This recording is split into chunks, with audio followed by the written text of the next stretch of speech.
In the heart of the Masai Mara, a legend was forged in blood and dust. His name was Simba, a king whose reign was written in the scars he bore and the roars that echoed across the savannah. For years, he and his two brothers, the formidable Musketeers coalition, ruled a vast territory with an iron will. They were the undisputed lords, their power absolute, their legacy seemingly eternal. But the winds of change are relentless, and in the wild, no kingdom lasts forever. From the shadows emerged a new threat, a force of nature known as the Alulolo Coalition, for massive, battle-hardened males, their manes dark as the thunderclouds that gather before a storm.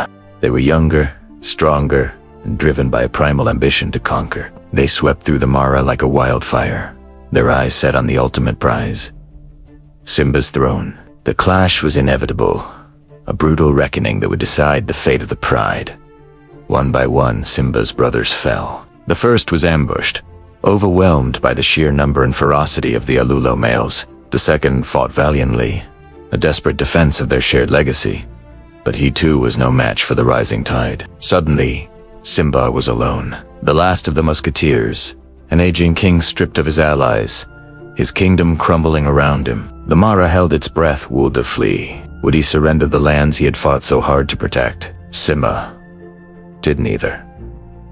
It was a king, and a king does not run. He stood his ground, a solitary figure against a storm of aggression. The Alulolo males closed in, their growls a low, menacing promise of violence. They saw an old lion, past his prime. An easy target, but they didn't see the fire still burning in his eyes. The spirit of a warrior who had never known defeat. He was cornered, outnumbered, and wounded, but his heart beat with the courage of a true monarch. The final battle began at dusk, under a sky painted in shades of orange and blood red.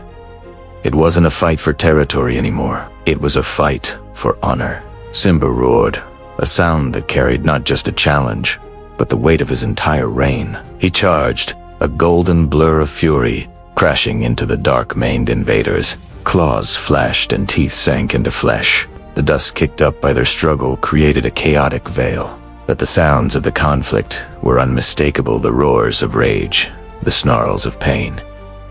For a moment, it seemed impossible. Simba, the lone warrior, held his own against four. He used his experience, his knowledge of the land, his sheer, unyielding will to survive. He targeted the weakest, created chaos, and refused to go down. He landed blow after blow, his old muscles screaming in protest, his body absorbing punishment that would have felled a lesser lion.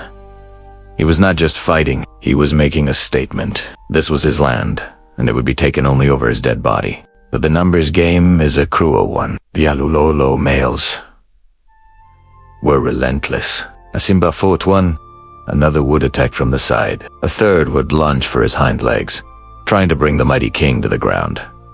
Slowly, exhaustion began to set in. His movements became slower, his roars weaker. A deep gash opened on his flank, and another on his shoulder. He was bleeding, battered, but his spirit remained unbroken. Even as he stumbled, Erosagan, facing his enemies with a defiant glare.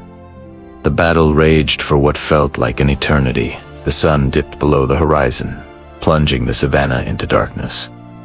The sounds of the struggle finally began to fade. When the dawn broke, a somber silence had fallen over the plains. The Alulolo Mea stood victorious, their dark manes stained with the evidence of their conquest.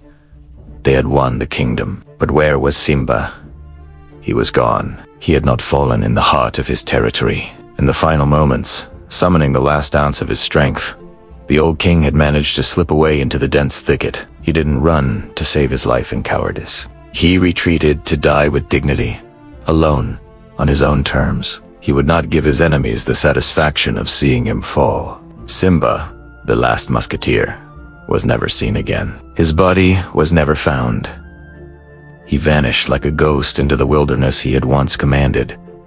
But his story did not end there. It became a legend, whispered by the guides and rangers of the Mara. A tale of a king who, even in defeat, showed the world what true courage looks like. He faced impossible odds, not for victory, but for honor. He taught us that a king's strength isn't just in his ability to rule, but in his willingness to stand and fight when all is lost. The Alulolo males now rule the Old Kingdom, but they walk in the shadow of a giant. Simba's roar may be silent, but its echo will forever haunt the Masai Maria. Timeless reminder of a king who chose to make one last glorious stand. Thank you for joining us on this incredible story of bravery and loss in the animal kingdom. If you were moved by Simba's legacy, please like this video and subscribe to our channel for more amazing wildlife stories. Let us know in the comments what you think about this legendary lion's final battle. We'll see you in the next one.